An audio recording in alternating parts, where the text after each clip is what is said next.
Good morning. How are you doing today? Good. So when Eric and the Capacity Interactive team asked me to come today, I thought, okay, how do you make email really sexy to a group of arts marketers? Because let's be honest, this is probably the most boring tactic you will hear about over the last few hours. As Eric mentioned, my name is Michael Barber. I run a small strategy and planning firm in LA. We focus largely on brands that are doing about 5 to 50 million in revenue. And if you are following this online, I'm at Michael J. Barber pretty much everywhere if you've got questions after this session. So if you'd like to say hello, there you go. We also have a really decent email campaign that I post about thoughts around email and other topics. So Adele and email. Just like Adele right now, if you have been living under a rock over the last year or so, Adele has pretty much been the hottest artist on the planet. Broken every single sales record, broken every single sales record that we've seen from an album over the last 25 years. And regardless of where you look, whether you're on TV or YouTube or all of our favorite shows, she is just everywhere, right? But rumor has it, email is too. I love this quote from Adobe. They actually just published their 2016 findings on email. And they said this: email is still the #1 most effective one-to-one communication channel for marketers, even though there is more noise in all of our inboxes and despite growth in mobile apps, social media, and text. Power rests in being close to the data to help determine the right email message and where to deliver it. So my hope is to help you with that last sentence, the right type of data and when to deliver it. And Adobe's not the only one that's seeing these trends. When we look at other studies, VentureBeat, or other studies that I'm going to show you in a second from eConsultancy, email continues to generate the best ROI for marketers, regardless if we look at offline or online channels. All of the data that you'll see over the next few slides comes within the last year, so all of it's very recent. What's also very interesting is, 10 or 12 years ago when we were doing email, you could really just deliver a message into the inbox. That was your connection to your subscriber. But more than ever, we can take those email addresses out of the inbox and create really interesting customer journeys outside of our inboxes. Regardless if they are an opt-in subscriber or an opt-out subscriber, we can target them in Facebook, in Twitter, in Instagram, in third-party websites, all by simply having that email address. And the data shows us that these types of opportunities, taking that email address out of the inbox and doing something interesting with it, whether it's retargeting or getting an ad in front of that user after they've opened or clicked, leads to sales for a variety of organizations. This data comes from Salesforce Marketing Cloud. When they looked at the brands that were utilizing their platform and those that actually opened, email campaigns were open, and then they paired it with a Facebook ad after that open, it increased revenue over 22%. One of the other things that we care about as marketers is customer lifetime value, right? Generating revenue over the lifetime of our relationship with our consumers or our customers. This data also comes from our friends at Salesforce. And they looked at, through year 3, when you have an opt-in subscriber, that subscriber typically spends more and continues to generate income for your organization, almost more than any other channel that's out there. And what's happened because of these stats is we've started to see brands spend more money and more time on this channel than we ever have done before. Email on Acid, which touches about 1 billion email messages per month, surveyed their customers, and they asked, how much time are you spending and how much money? These stats have changed wildly over the last few years, but we've never seen stats with this amount of growth up until this year. 71.8% say they're spending more time, and over 80% say they're spending more dollars on this particular channel. So where are those dollars going? They're going to places like technology and tools, because we have really robust and mature tools available to our organizations these days around email and creating end-to-end communications with people around their email address. They're also going to list growth, because we know when we have an opt-in subscriber, they can be incredibly valuable for our organization. The last 2 places where they're going are places that we're going to focus on in this conversation as well, but design and development. More than ever, we are reading email campaigns on our mobile devices, right? We get up in the morning and we read our emails, we drive, we do some really creepy things that I'm going to touch on a little bit later. But we are addicted to this channel, and because of that, we've had to spend a lot of time and money around designing and developing for that context, right? We are no longer tethered to our Macs or our computers at 9 a.m. when that used to be the time to send email. We are on the go, and that context is important in this particular channel. The question often becomes is, are we shifting enough budget though? This data comes from eConsultancy. The blue line on the bottom is the average proportion of total marketing budgets email accounts for, while the red is the average proportion of sales attributed to the same channel. There's a massive gap between these two. So often when we have conversations with brands, we say, are you spending enough time and dollars in this particular channel? And marketers believe this will continue. Some data that came from our friends at Litmus and Fluent, they asked, in the year 2020, will email marketing's return on investment be higher or lower than it is now? You can see the responses here. 46.5% say higher, 19% about the same, and just a few said lower. Now, this would be all well and good, right? Because we as marketers have to fish where the fish are. We've also got to understand, is email going to be here to stay for our consumers as well? And consumers really dig this channel. We have 4.1 billion email accounts across the globe. For those numbers nerds in this room, this is more than Facebook, Twitter, Snapchat, Instagram, and the like times 2. There are more email accounts across the globe. We touch about 96% of the internet population here in the United States with an email address, and these stats continue through most first world countries. And we know from that same data that Litmus presented us that consumers really dig this channel too. When they asked a segment of the community, how much do you think these particular channels will exist in 10 years? You can see email 70%, Facebook, cable TV, and all these other channels continue to decrease. Litmus isn't the only ones that sees this type of data. Marketing Sherpa published their particular consumer preferences around which particular channel they like to see branded messages. And the stalwart right here, as you can see on the left-hand side, above 70%, is email. The question often becomes is, do millennials dig email too, right? Is this a dying channel? Is this a channel we're not going to be able to focus on over the next few years? And that same study, that same study from Litmus cuts across all these age demographics. If you think an 18 to 24-year-old doesn't have an email address and believes this channel is not going to exist, you would be wrong based on this data.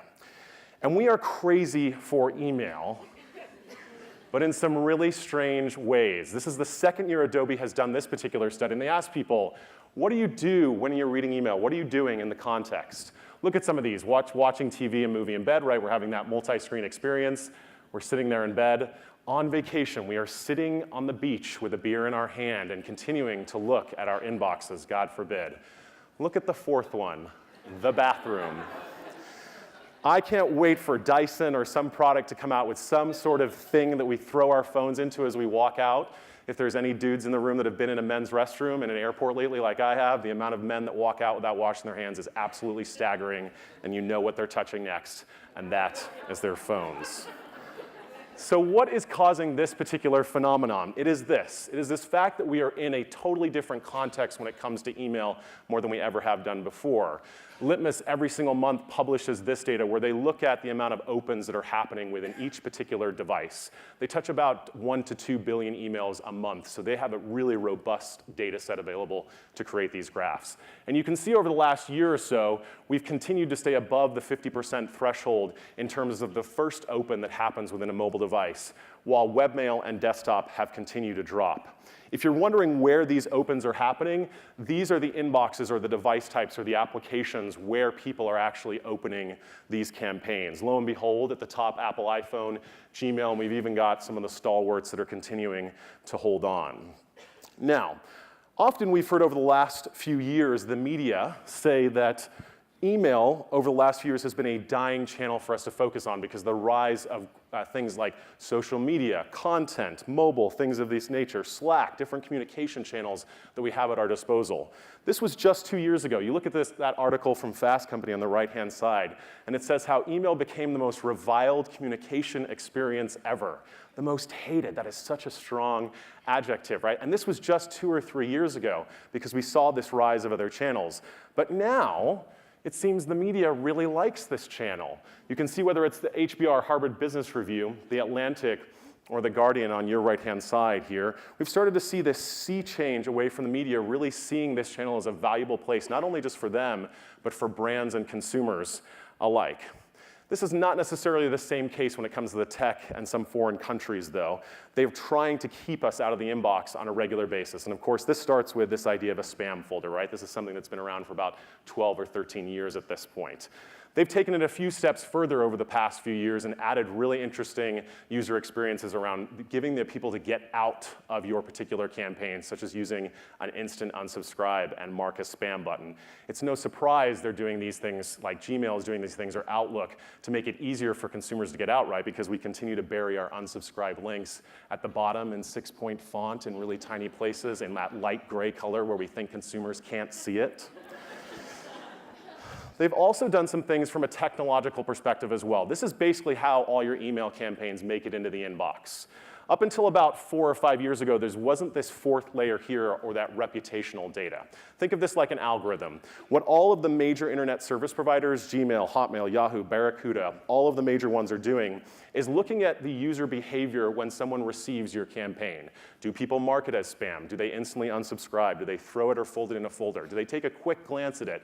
They're looking at those nuances to understand engagement, and they give you a reputational score, and that is making a massive difference into whether you get into the inbox or not. They've also done things like this, right? Moved promotional emails completely out of the inbox. Gmail started this trend with tabs. Us email strategists in the room thought that this was just going to absolutely kill our particular channel or our tactic, right? We thought that open rates would drop and click-through rates. That just didn't happen. You're starting to see them also redefine what the inbox may look like over the next 10 or 15 years. If you are a Gmail user, take a second to download Inbox by Gmail. It's a completely different user experience around email campaigns. And Gmail is using some of these learnings from this particular app to roll out different opportunities in Gmail. Now, it's a very, very different look and feel, but there's a couple implications for us as marketers as it relates to these types of opportunities. One is that it bundles all of the email content into tags, different thematics, if you will, or bundles. So all of the interesting content that you guys are sharing within email campaigns could get bundled into entertainment or fun or something along those lines. It just takes the consumer one swipe and an additional click, and they can delete or archive all of that email right away. All this hard work that we're doing, Gmail's making it much easier for people to have a better experience here. And you're starting to see apps continue to evolve, right? On the left-hand side, you have the Outlook for iOS app here, where you'll have an inbox or a focused or other inbox, right? Where do we deliver things based on machine intelligence and based on what people really care about? In the middle here, you'll see from iOS 10, and if you haven't downloaded iOS 10 yet, I would say hold off, because it is basically been my worst nightmare of the last few weeks. But one of the interesting things that iOS 10 does is it puts this massive call to action right at the top of the screen where people are looking. And it says, this message is from a mailing list. And you can unsubscribe directly from there. It pulls up this particular box, and the user can get out of your campaign like that. They no longer have to go down to that light gray font, 6-point, subscriber preferences, and try and unsubscribe, right? We've also seen governments get really smart over the last few years as it relates to email. Is anybody sending email in Canada here? A few of you, so this will pertain to you. Over the last 4 or 5 years, the Canadian government has gotten really strict about privacy. And this cuts across not just email spam, but across digital communications in general. It's called CASL, or the Canadian Anti-Spam Legislation. What it does is it gives brands very specific instructions on how you get opt-ins. If you are sending campaigns within Canada, this is something that you've got to care about over the next few years, because here's what's happening. They can not only go after the organization to the tune of $10 million, they can go after the corporate officers to the tune of $10 million each for each one of the violations as it relates to CASL. And this is not just opt-in, email-based communication. This is all things, messaging, Facebook, social, or otherwise. So pay attention to these laws. Now, I don't think this is coming to the United States anytime soon. Congress has got a lot better things to be spending time on, and the email lobby is rather strong. But I think this will come to other places, such as in the EU, as things settle down over there. And you've also got very specific countries that are taking a look at this law in sort of the Southeast Asian countries, because of the amount of spam that we are sending as marketers and brands. And rumor has it, we kind of suck as those marketers and brands at this particular channel, right? 78% of the email that we're sending out there is spam. Only 22% of what we're delivering in the United States is actual email. That accounts to 94 billion spam messages per day. And if you think that this doesn't have an impact on the global economy, you would be wrong. Stanford and Harvard got together about 2 or 3 years ago and pegged this particular number of the cost that it takes to combat all of that spam that's being sent, right? And even when it's not spam, we seem to just stumble all over ourselves when it comes to this channel. This is a really bad example here from Hallmark, but let me tell you what the consumer sees on this screen. They look from top to bottom, and you know, the only thing that Hallmark's trying to get across here is this have a little faith call out. Yet they have buried it below, almost below the fold here, and with mumbo jumbo that no person really cares about at the top. This is another example. Oh, this subject line, and where do I click, right? If we are in a mobile context, you have to understand that you've only got so many characters within that mobile context, and you can't be serving them hundreds of calls to action. There's 64 calls to action in the first 250 pixels of this email campaign. Sharing, or in this case, testing is caring. Up on your left-hand side, you'll see this example from Red Robin. On the right-hand side, you'll see an example from Marketing Profs. But look at some of the issues that you'll see here. From Red Robin, in the subject line, you'll see hashtag global.firstname, hashtag, 50% off just for you. Just including that extra hashtag meant that Red Robin didn't have first-name personalization in 42 million emails. Marketing Profs, again, this issue with some merge data right here. Hey there, member name first. I'm like, ooh, that makes me feel real cushy. This is the what. I got this campaign from the Omni a few weeks ago. It says 17 guest glimpses that'll have you packing. And I'm like, where is the glimpses? And I have no idea what this campaign has to do with me, right? I'm definitely not going to be packing just because you've got a hashtag up there in some pool that looks kind of okay. I don't understand why Omni sent this campaign. This is the good old nothingness example, right? I know some of us have had this happen, whether the images didn't get loaded or dev screwed up or the marketing team screwed up or whomever screwed up. This has happened to all of us out there once in our careers. Or the good old subject line hashtag fail. It's a little blurry because I had to zoom this out, but the subject line says, says marketing lists. There's nothing more fuzzy that this makes someone feel when they get an email that says marketing lists. Now, I know these individuals may be in the room, but we're going to get to how they've improved this email cam a little bit later. But this is an example from Brick, right? There are only 2 interactions that we do as consumers where we pinch and zoom on our phones. What are they? Images and maps. Anytime we make a consumer pinch and zoom, we are doing it at our detriment of them ignoring our email campaigns. They are not going to spend the time doing it. URL craziness. We have to care, and I'll tell you why a little bit later, about text. But these types of issues right here where we're trying to track things for the sake of tracking are not going to bode well for the 50% of the population that believes that you are sending them to East Africa to give away their retirement savings.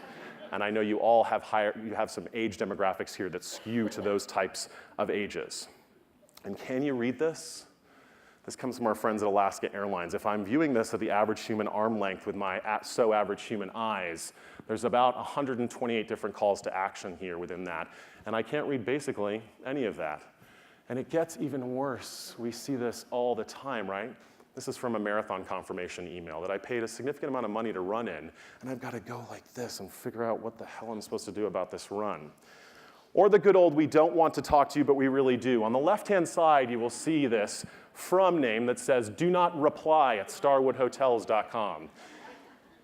Starwood Hotels has probably spent millions of dollars, and all of you guys probably have ticket booths or customer service reps, right, that can pick up the phone, and your social media team can respond to a tweet, but we can't respond to an email campaign. There's also a deliverability issue here. All of the ISPs look at if you reply to a response from a consumer via email. It's called your feedback loop score. So when you're sending out your campaigns, if you're not monitoring the inbox for replies, your feedback score goes down. This is why do not reply at never works for brands in this particular case. But the example on the right-hand side is, but we really do want to talk to you. Then 5 minutes later, I get an example that says, hey, we want the survey data. We want you to tell us how great we were. And I'm like, you're totally miscommunicating with you. Do you want me to talk to you? Don't you want me to talk to you? I have no idea what to do here. And you've put 2 emails in my already crammed inbox as it stands. So the question becomes is, are we really trying that hard as marketers to create a better inbox experience? And if you aren't, you're in good company, because when we survey marketers and ask them, hey, with all these tools that you've got at your disposal and all this data that you've got, 50% of us say, yeah, we don't use that. We just continue to send batch and blast campaigns. We don't really care about that, even though we've got the content and we've got the tools, right? And this is what we've caused. Is basically because we're reading email all the time in really weird places and we're having these bad experiences, email is now sort of this office memo that's turned cancerous and it's extended to our everyday home and life.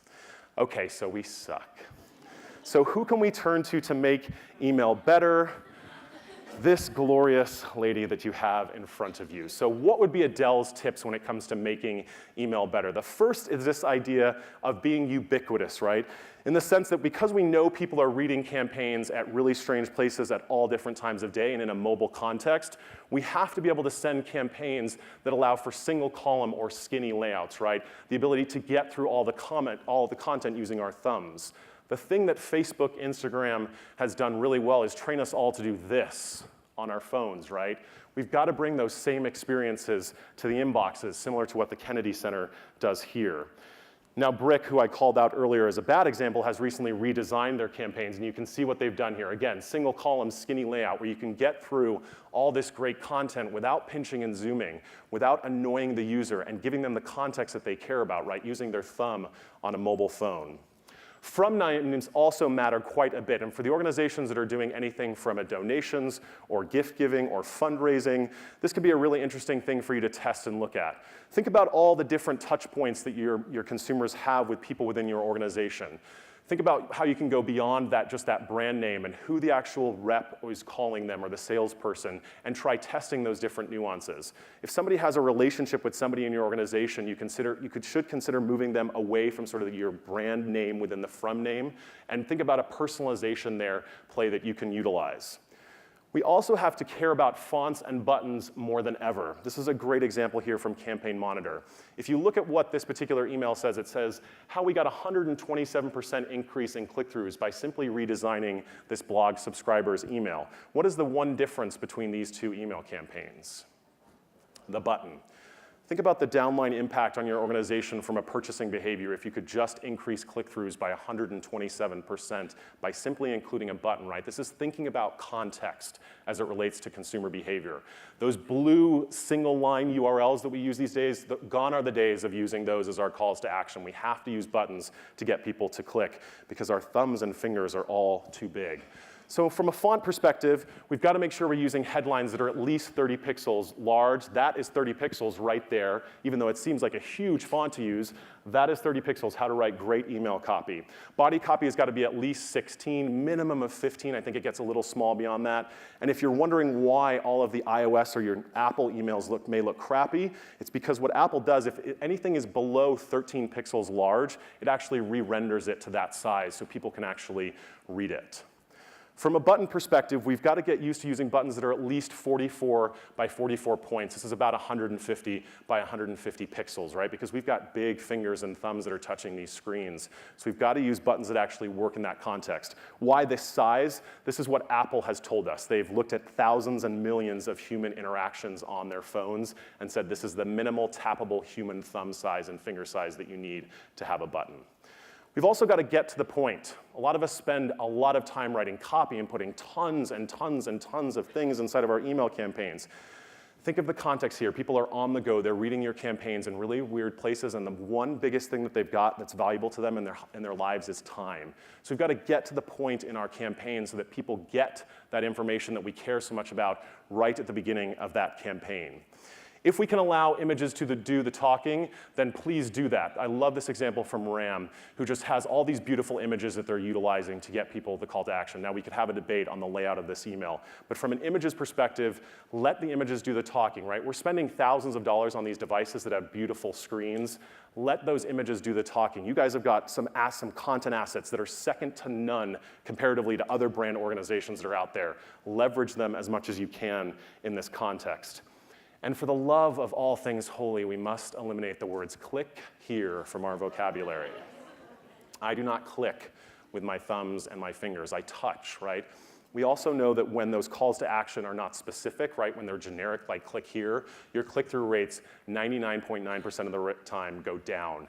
Register here, buy tickets, get tickets, those sort of specific calls to action so people know what they're gonna get at the next step have got to become a part of our context in this case. We also have the ability to leverage pre-headers, right? So a pre-header is right below the subject line. These are the gray little additional subject lines that you see within your mobile phones. Leverage those because what we know is when you actually utilize those, people will click through to your campaigns more often than you don't. We've tested this on over 1 billion different email samples. We've also got to get accustomed to using text again. So gone are the days when we have to care about BlackBerries, right? And that was the only reason why we had to have a text-based campaign for those that have been doing this for a long time. But Tim Cook, right, rolling out the Apple Watch and Watch 2 over the last several years or year or so, has made text relevant. All of these wearable devices, they don't render HTML and images. They don't have the processing power to do it quite yet. So we've got to take a second look at those text-based campaigns as well. If you need inspiration around this idea of being ubiquitous, there's a great website called reallygoodemails.com. And on the left-hand side is this area where you can get all these different types of email campaigns, from abandoned cart to confirmation, customer appreciation. It will bring back a curated list of really great, beautiful emails that show you what you can do out there.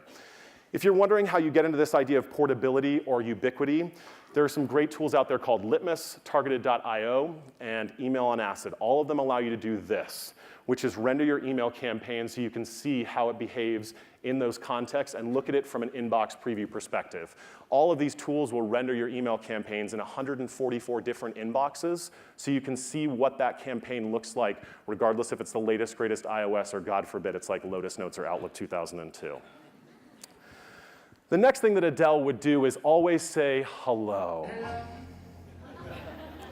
So if you remember, this is how she launched her last CD, right, on British television, and this went wildly popular and viral on YouTube. But it's a good lesson for us all, saying hello and welcoming people to our campaigns, because the welcome campaign is the single best campaign or the single biggest campaign you should be spending your most time on when you're starting this process. Because this is why. 4 times higher open rate with welcome campaigns, 5 times higher click-through rate, and the big one that I care about on that right-hand side, 33% increase in long-term customer engagement when you send a welcome campaign to a subscriber.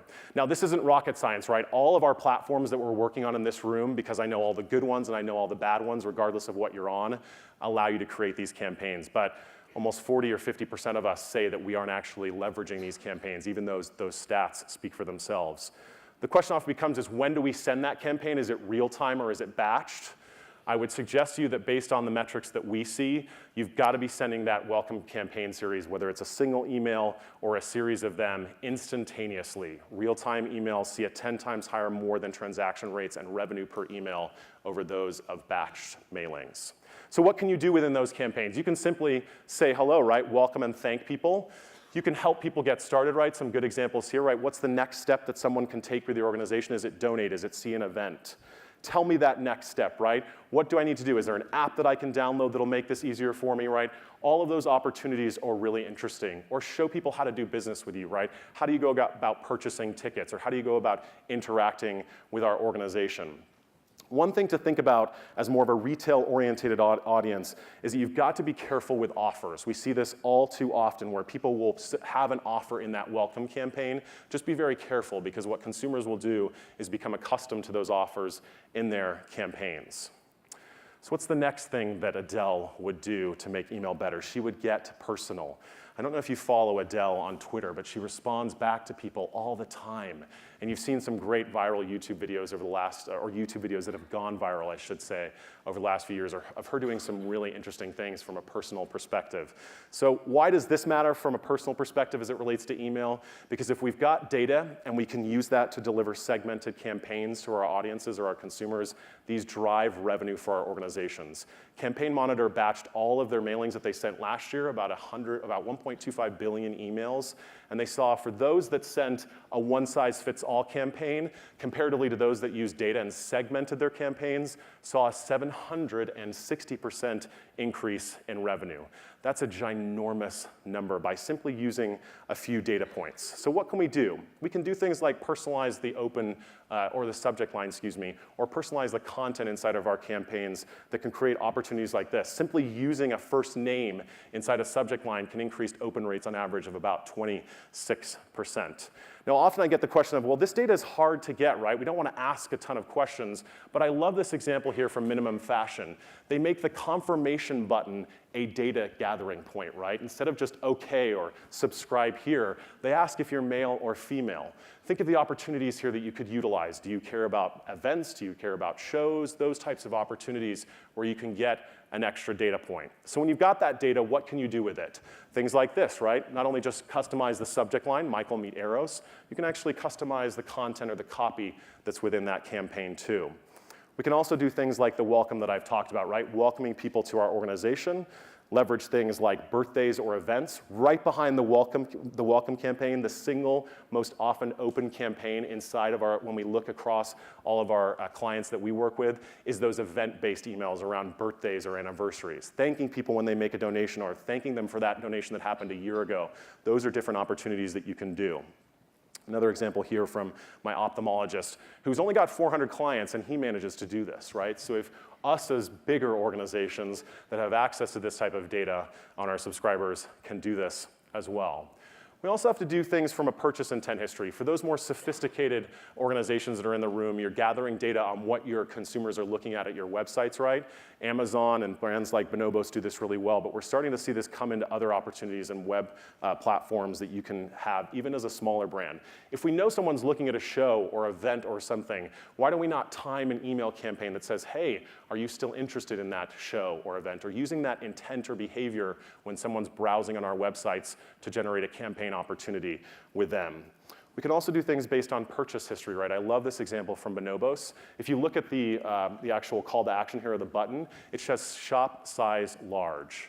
I love Bonobos. Bonobos knows that I buy size large. This is actually a Bonobo shirt. So saving me that time right in that context. Now we need to be careful here. This doesn't work for all demographics. You have to be really careful about the data points here. But if we can save people time and utilize those data points, we can do some really interesting things. For us as arts organizations, things like pre and post event. I love this example from Playwrights Horizons. This is the email campaign that came in before the event, right? What to know before you go, giving you all things like hashtags and who should you be following and what can you expect from marketing, all this great data that people care about. And then after the event, right? Thanks for coming. Share it with social. There's the hashtag. Here's the other opportunities for the next event for our organization. Some of the more sophisticated things that are going to be coming down the pipeline to think about are things like seasonality or weather data. IBM just bought weather.com's data set to the tune of about $500 million. Now that's going to be used for a variety of different things. But it's going to give marketers the ability to utilize that data set to create really interesting opportunities around seasonality or weather so that you deliver campaigns that have a lot more context. I know all of us, if we're doing anything from an event perspective or a ticket perspective, have transactional email campaigns. And you're probably not focusing on these because typically what happens is that's the customer team or e-commerce team, depending upon who's it's segmented into, whereas more of our brand communications are segmented into our marketing teams. But here's why these transactional messages matter. And what we're talking about here is order confirmations, shipping confirmations, returns and exchanges, but anything around a confirmation perspective is really important because these campaigns typically see 8 times more interaction rates than our brand campaigns themselves. So we've got this opportunity to do something more. And I love this example from Bonobos, who says, on the order confirmation, thanks for your order. While you wait, enjoy a cat who loves boxes. And this is what you get. You get Maru the cat, who has 450 million views on YouTube. And all he does is jump into boxes. This is all he does. I'm going to give you about a minute of glorious cat gloriousness here.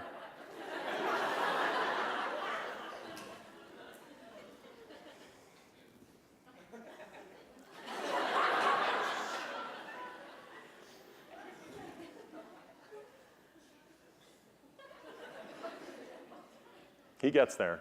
He gets there. Here we go. Look how proud of himself he is.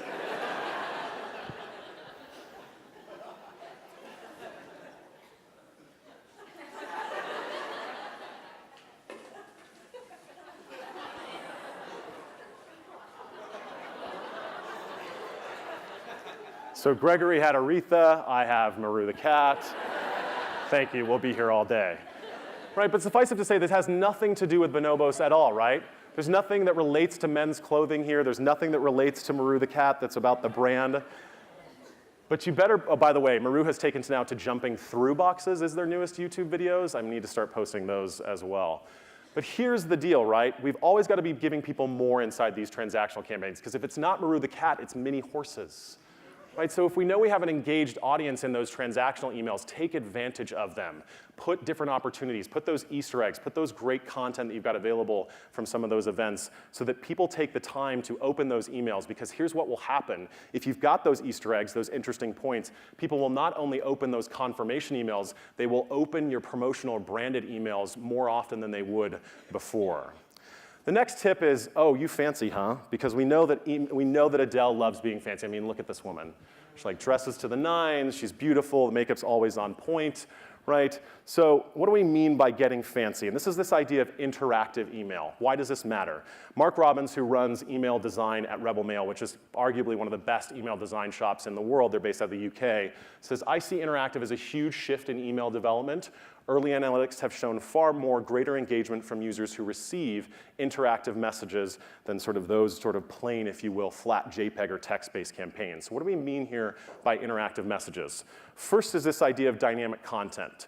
There's a great app out there called Movable Ink that allows us to generate different images or different copy or different calls to action based on data points that we have on our users. So for the sake of example, if you're sending out an email communication that's going out to a man versus a woman, you could send a completely different image or a different calls to action from a demographic perspective. You could also target people from a local level, right? Think about your communities. If you think a call to action would be very beneficial to include a town name or a borough or a neighborhood around that call to action, you can customize it really easy using Movable Ink. The next opportunity you have, which I think is really interesting for this particular audience, I'm going to go back and show you this in just a second, is this idea of leveraging real-time or conversational data inside of your email campaign. So this comes from our friends at Litmus, who's the only brand that I've seen this done well. This is a live Twitter stream right within an email campaign. You can do this with literally like 6 lines of code and drop it in your email campaign so people can see what people are sharing about your event or that next great thing that's coming out there. Now, this doesn't work across all inboxes, but for the vast majority of us in this room who are sending to Gmail, Hotmail, Outlook users, that's probably 80% of your subscribers, these types of opportunities exist in all of those inboxes. You also have the ability to leverage GIFs or GIFs, depending upon where you're from. There was a great example that came from Austin at the Capacity team for our speakers this week, right? Or doing things like a countdown clock. I love this example from Pet Meds. This could be a great example for how long a show is going to be in town, right? Get people to make that next step using some of these interactive options. Now, one thing to keep in mind is these don't always work in every inbox, but this Jack Spade example on the right-hand side shows you that you can not only have the GIF, but you can have a fallback image so that everyone, regardless of what they're looking at or what type of device that they're on, can see what you care about. Another thing that you're starting to see come to inboxes is emojis, right? I love these examples from bands in town. They get very contextual around the type of emoji that they use. So when Kiara just posted a new message, right, you've got sort of that bullhorn emoji. And on the right-hand side here, Mumford & Sons Blink-182 are on fire, if you so will. Leverage these emojis are really interesting opportunities. Almost 70% of white-collar workers say that they leverage emojis in their day-to-day communications, both within work and outside of that work context. Emojis aren't just this area that works for a demographic that everyone is using emojis, or 70% of us at least say that we're using emojis in our work context, right? So taking advantage of these different opportunities that are out there. So where is this idea of getting fancy going? More importantly, that's my dog McDougal in the background. So cute. Where is this going? It's this idea of mailable microsites, right? The ability to have a really rich user experience inside the inbox. This is a great example from Nordstrom's. This is one of their email campaigns. You not only get the call to action around sweaters, but I can navigate all around Nordstrom's, basically their entire site, and get to what I care about. So bringing those web experiences into the inbox is going to be becoming one of the things that we will have the opportunity to do. The next tip from Adele is to be real. I don't know if you follow Adele on Instagram, but if you've seen her working out, she's like of us all, right? Like, oh my God, I can't believe that I'm actually doing this. Or when stuff happens, like the Grammy performance, she gets on and says this things, shit happens, right, with the mics up there. But so what can we take from Adele and being real? Speak like a human being. We live in a world that is vast. We're losing the amount of time that we have at our disposal. We're distracted by all these notifications. We've got to get accustomed to speaking like a human being in our email campaigns. Gone are the days where we have to care about being salesy and copy-related. We've got to speak like normal human beings do because people want to be spoken to in that particular context. Ask and you shall receive. One of the things that I hate about most of us out there is that we don't ask what people want in their inboxes. We're so afraid to ask for it. But when we ask people what they want in their inbox, they typically will engage with us longer term as it relates to our campaigns. This example comes from the Walker Art Center in Minneapolis, which is one of my favorite museums in the entire country, or art centers in the entire country. But they ask you, what are you interested in? The shop, the cinema, dance, music, theater? And then they customize the content in their campaigns based on that particular data point. This is another example from our friends here at the Times. They used to have one particular email campaign, just daily news, and they would chock it full of different contexts. They now have 56 different daily publications that go out to about 70 million subscribers, and they have a 72% open rate and almost a 67% click-through rate. Stunning metrics from the Times, but they attribute it to this, allowing people to self-select the content that they care about. So allow people to tell you, hey, I care about events, hey, I care about arts, hey, I care about donating, and then customize the content based on that. From a frequency perspective, we've also got to start leveraging things that allow people to get the campaign when they want it, okay? This is a great example from Bonobos. It says, how often do you want to receive these campaigns, right? Once a week, or gone, unsubscribe, sniff, it's over. Allow people to leverage your campaign so they can tell you when they want to actually receive them. Give me reasons to say hello. Do we have any Dawson's Creek fans in the room? Oh my God, that's the most I've ever had in a presentation. Why am I not? I'm not totally surprised by that. But I love this example that came from an app platform that was based out of Silicon Valley. They had sent us 4 email campaigns asking us to demo their platform. And on the 5th, the sales guy sent me a picture of Dawson crying.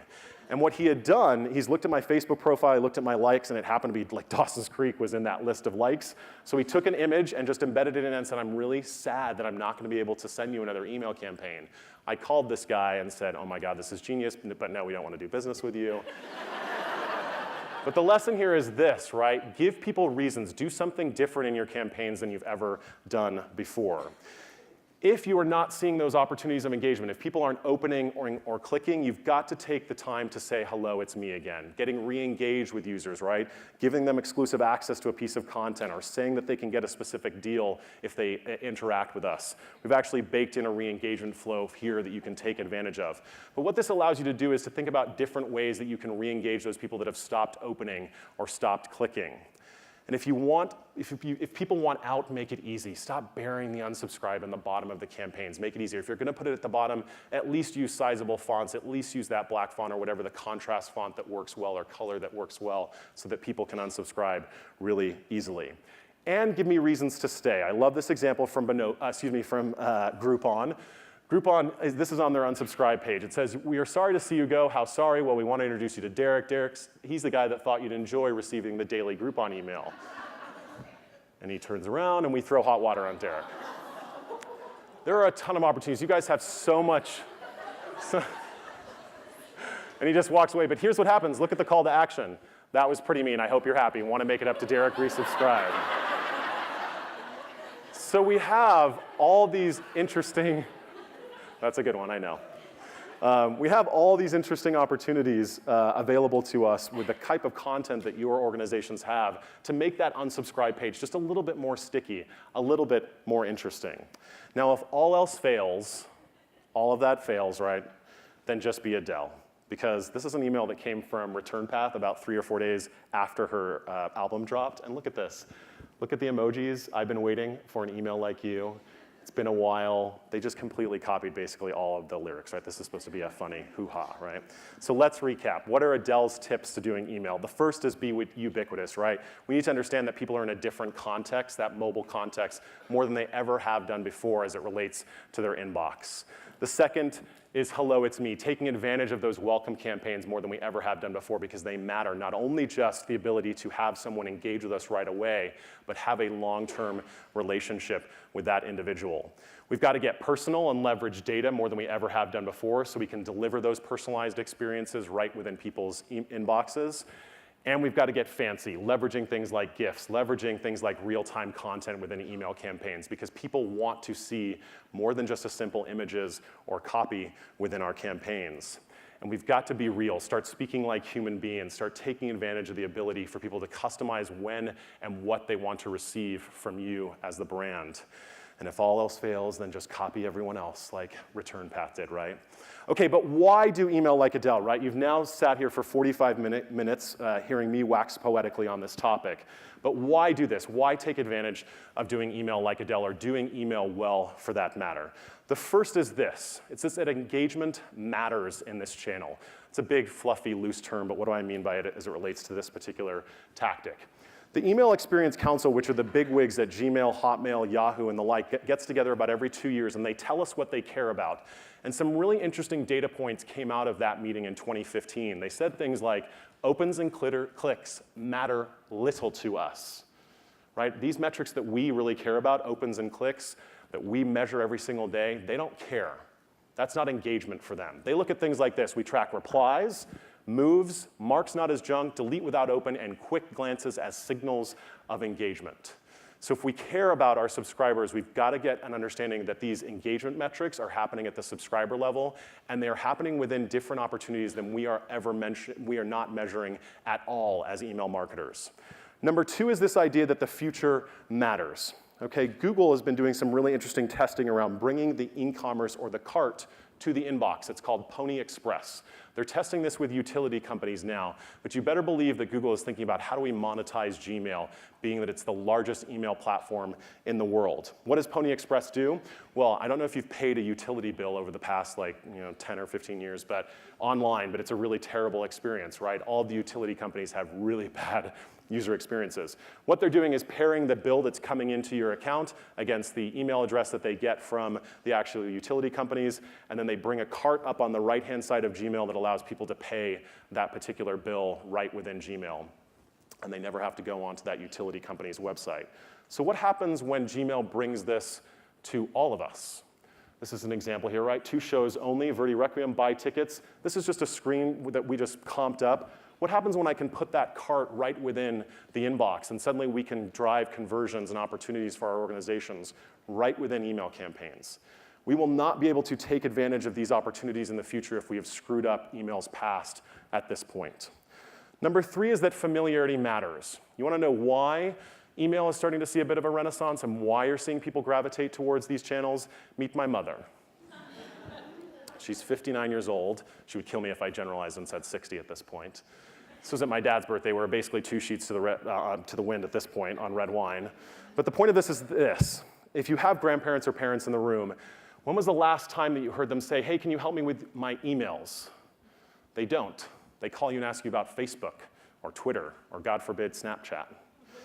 Because here's the deal. The inbox is the one place we all understand and know how to control. We all know how to forward. We all know how to communicate in this channel. We all know this channel very well. That's why people are gravitating back towards this channel, because they are bombarded by notifications and all these different platforms and channels that are out there today, right? This is the one place people know and get at a core level. And number 4 is because you just want your emails to be as awesome as her.